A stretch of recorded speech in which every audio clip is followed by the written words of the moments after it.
Nunca fui de acreditar nessas histórias que circulam em roda de café, muito menos nas que envolvem animais sentindo o que os olhos humanos não veem. Sempre tive os pés no chão, cético, realista, mas depois daquela noite, confesso que até hoje evito olhar um cachorro nos olhos por muito tempo. Foi no velório da minha avó, realizado na própria casa, como era a tradição antiga da nossa família. Sala principal aberta, móveis afastados, uma mesa com café e bolacha e o caixão ali, no centro, entre velas e coroas de flores. A casa era antiga, com janelas de madeira que rangiam, paredes cheirando a mofo e um forro que estalava com qualquer mudança de temperatura. O clima estava abafado e, apesar da tristeza da ocasião, os parentes se ajeitavam em cadeiras de plástico ou andavam de um lado para o outro com copos de água, cochichando. A presença mais inquieta, no entanto, era a do cachorro da casa, um vira-lata de porte médio, já com os pelos grisalhos. Ele ficou deitado no canto até que o caixão foi trazido do carro da funerária. A partir dali, ele não parou mais. Primeiro começou com um rosnado baixo, quase contido. Estava com o corpo tenso, orelhas firmes, rabo imóvel. Quando as primeiras pessoas se aproximaram do caixão para a despedida, o rosnado virou latido. Mas não era um latido qualquer. Era firme, direto e sempre olhando para o mesmo ponto, o rosto da minha avó. Ele não desviava os olhos nem por um segundo. Tentaram acalmá-lo, dar comida, água, carinho. Nada adiantava. Latia como se estivesse tentando avisar de algo ou afastar alguma coisa. Alguns já começaram a se incomodar. Tios murmurando que ele estava perturbando o clima de respeito. Outros dizendo que talvez o bicho estivesse sentindo falta da dona. Mas aquilo não era saudade. Era uma insistência incômoda, como se ele estivesse reagindo a algo que só ele podia perceber. E quanto mais o tempo passava, mais aquele latido ganhava força. O que ninguém percebia, e eu sim, porque fiquei praticamente a madrugada toda ali, sentado perto dele, é que o latido mudava de tom cada vez que a sala ficava vazia por alguns minutos. Se você está envolvido até aqui e gosta de histórias como essa, não esquece de se inscrever no canal, deixar o like e compartilhar com quem também curte um bom suspense pé no chão. Isso ajuda muito o canal a continuar trazendo conteúdo de qualidade para você. Teve um momento já alta madrugada em que restávamos eu, o cachorro e mais 2 parentes sonolentos num canto. O cachorro se levantou devagar, como se atraído, e deu 3 passos em direção ao caixão. Parou. Manteve a pata suspensa no ar e latiu com uma fúria que me arrepiou. Não era só barulho, era um som de desespero, como se tentasse expulsar alguma coisa dali de dentro. Me aproximei, curioso, e olhei para o rosto da minha avó. Nada diferente. Os olhos fechados, feições calmas. Mas ao virar para sair dali, tive a estranha sensação de que alguém tinha me observado de dentro daquele caixão. Não vi nada, mas senti. E o cachorro continuava olhando. Fiquei ali, parado, encarando o caixão por alguns segundos. O cachorro já não latia mais. Agora rosnava baixo, com os pelos do dorso eriçados. Um som contínuo, abafado, como se estivesse pronto para avançar. As velas em volta tremeluziram com uma brisa que não vinha de lugar nenhum. O ambiente estava fechado e, mesmo assim, tive a impressão de que o ar havia mudado. Ficou pesado, morno e difícil de respirar. O tipo de silêncio que faz a gente engolir em seco. Me abaixei ao lado do cachorro, tentei entender o que ele via, mas ele não piscava, não desviava o olhar do rosto dela. Era como se esperasse algo acontecer. Levantei-me devagar e me aproximei do caixão. Estava aberto, como era costume. O rosto da minha avó estava sereno, maquiado, frio. Havia algo de estranho, no entanto, algo quase imperceptível. O lenço no pescoço dela tinha mudado de posição. Quando a funerária trouxe o corpo, ele estava amarrado de lado, como minha avó costumava usar. Agora estava centralizado, cobrindo exatamente a região da garganta. Me lembro de ter achado aquilo esquisito. Mas tentei racionalizar. Talvez alguém tenha arrumado, uma prima mais atenta, ou alguma visita que achou mais adequado. Mas quando perguntei no café se alguém havia mexido, todos disseram que não. Inclusive o responsável da funerária. A gente não toca no corpo depois que entrega, ele disse.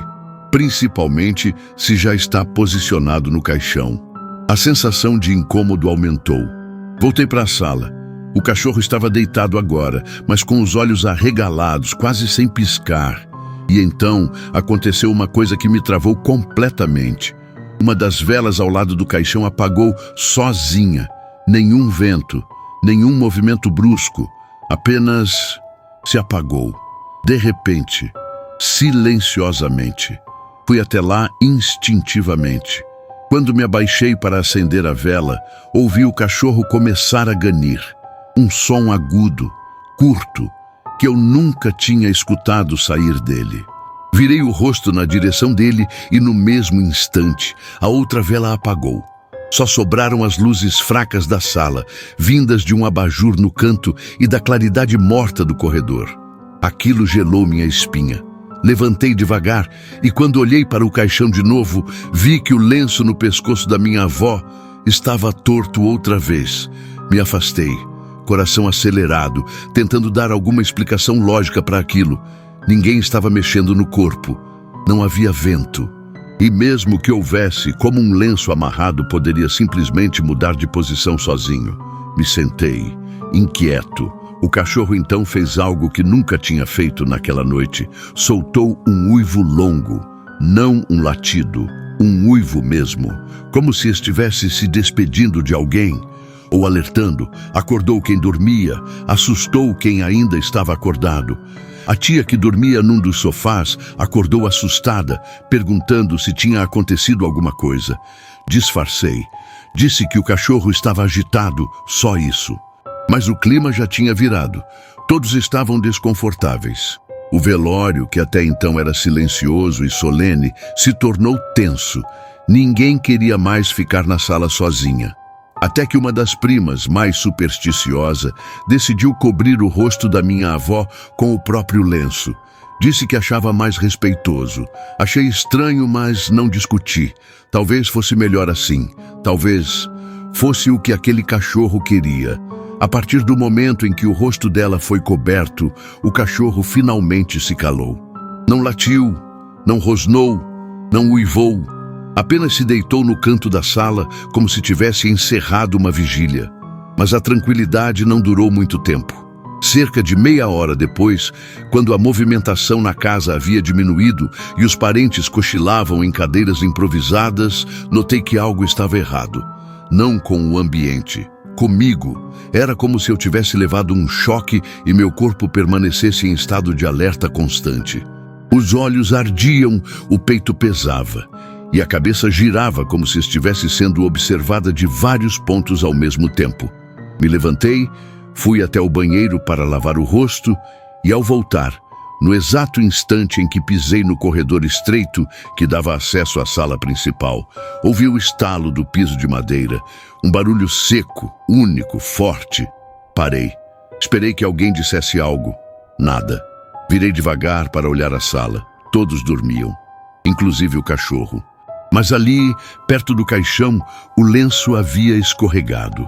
Agora não cobria mais o rosto. Caía de lado, pendendo sobre o peito.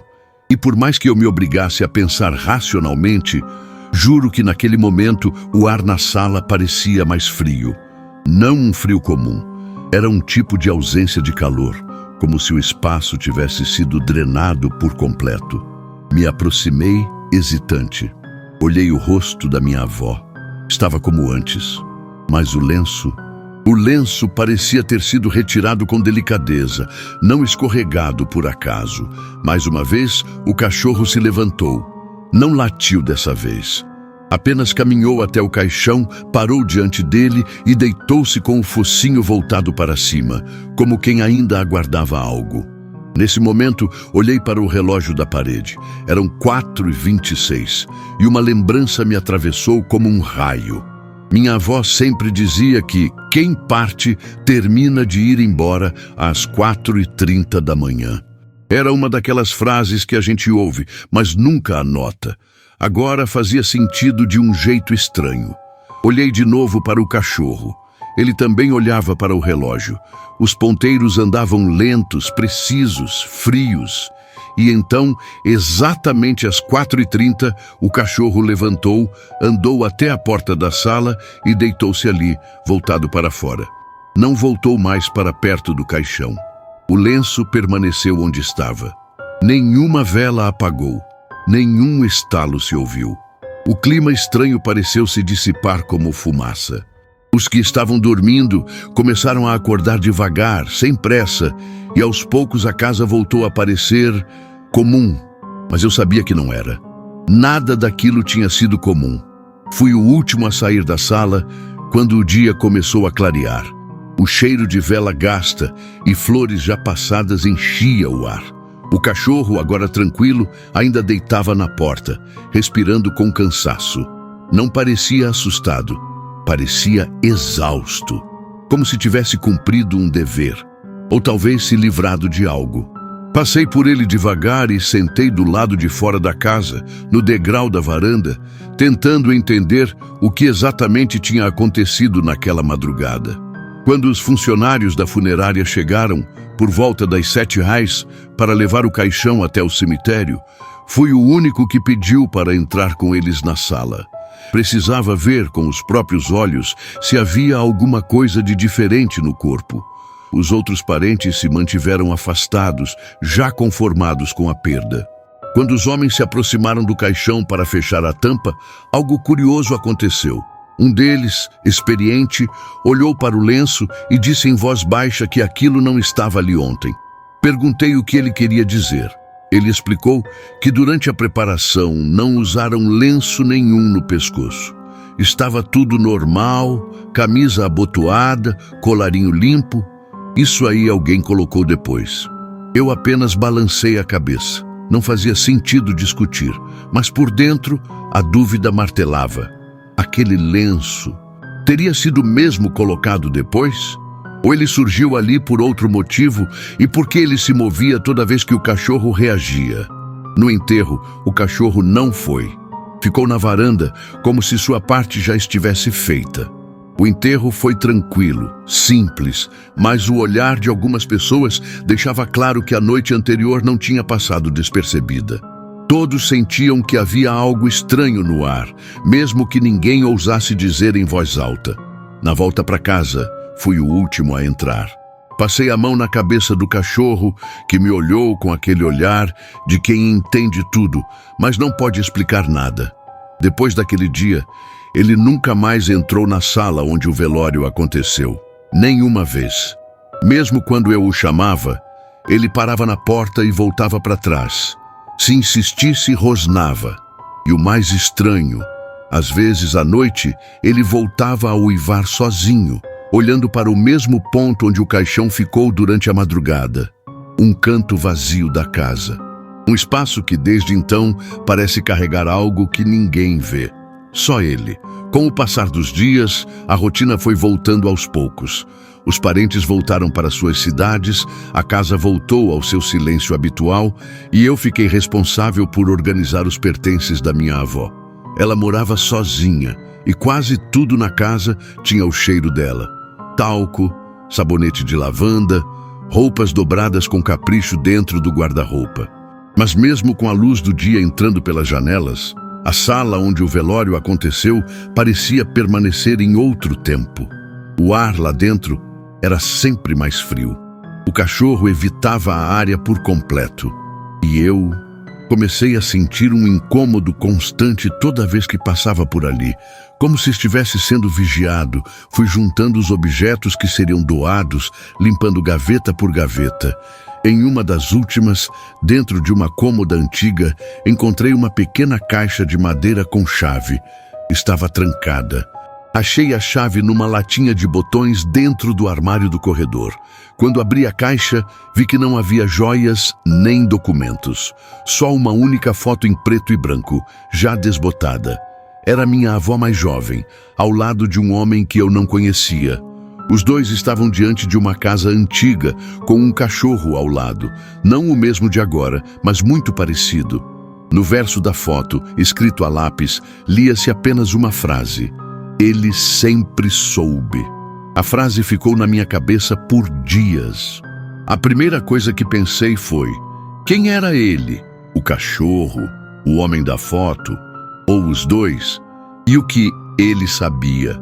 Aquilo parecia mais uma mensagem do que uma anotação comum. Mostrei a foto para minha mãe, mas ela disse nunca ter visto aquele homem antes. O cachorro, segundo ela, lembrava um dos que a avó tinha na juventude. E aquilo, sem querer, acendeu uma dúvida antiga que sempre rondou nossa família. Minha avó nunca gostava de falar do pai da minha mãe. Dizia apenas que ele se foi cedo, cedo demais. Nenhuma foto dele pela casa, nenhuma lembrança, nada. Como se tivesse sido apagado da história. Naquela noite, pela primeira vez desde o enterro, sonhei com o velório. No sonho, o caixão estava no mesmo lugar, mas a sala estava vazia, totalmente vazia, sem móveis, sem pessoas, sem flores, apenas eu e o cachorro. O caixão estava fechado, mas o lenço, o mesmo lenço claro, aparecia pendurado do lado de fora da tampa, como se tivesse sido preso sem querer. Acordei suando, com o coração batendo acelerado. E ao descer para a cozinha, encontrei o cachorro parado diante da sala, olhando fixamente para dentro, como fazia naquela noite. Foi ali que me dei conta de uma coisa. O cachorro não estava apenas vigiando o corpo da minha avó. Ele estava guardando a sala, guardando o que ficou nela, ou talvez o que não foi embora. Se você chegou até aqui, é porque gosta de histórias que mexem com a gente. Histórias que parecem simples, mas que ficam rodando na cabeça depois. Então não esquece de se inscrever no canal, deixar aquele like e compartilhar com quem curte um bom suspense pé no chão. Isso ajuda muito e me incentiva a continuar trazendo histórias assim para você. Na manhã seguinte, tomei uma decisão. Trancaria a sala. Pelo menos por enquanto. Era estranho explicar, mas parecia o certo a fazer. Antes de fechar a porta, olhei mais uma vez para o canto onde o caixão tinha ficado. A sensação de estar sendo observado continuava. Não era uma ameaça, mas também não era conforto. Era como uma presença que, por algum motivo, ainda precisava estar ali. Tranquei a porta da sala com uma chave antiga que encontrei no mesmo armário onde estavam os pertences da minha avó. Desde então, ninguém mais entrou ali, nem eu. O cachorro passou a dormir tranquilo, sem uivos, sem latidos no meio da noite. A casa se ajeitou no silêncio de quem respeita o que não entende. E por mais que a vida tenha seguido, com almoço aos domingos, roupa estendida no varal e visitas ocasionais, aquele cômodo se manteve intocado, como se fosse parte de outra casa, de outro tempo. A foto guardei comigo. Está até hoje na última gaveta do meu criado mudo. Nunca tive coragem de jogá-la fora, mas também nunca mais a encarei por mais de alguns segundos. O rosto daquele homem continua um mistério, mas a frase atrás da imagem, "ele sempre soube", continua me parecendo mais um aviso do que uma lembrança. Às vezes penso que talvez o cachorro de agora, tão idoso quanto tranquilo, seja o último elo dessa corrente silenciosa que atravessa gerações. Não sei explicar o que aconteceu naquela noite, não com precisão, mas aprendi a respeitar aquilo que não pode ser traduzido em palavras simples. Tem coisas que o tempo não apaga, tem presenças que não partem, e tem silêncios como o daquela sala, que dizem mais do que qualquer grito. Hoje, quando passo pelo corredor e olho a porta trancada, sinto que ali dentro ainda existe um peso, não de dor nem de medo, mas de algo que ficou incompleto. E talvez seja justamente isso que a gente precisa aprender, que nem tudo precisa ser resolvido. Algumas coisas só precisam ser deixadas em paz.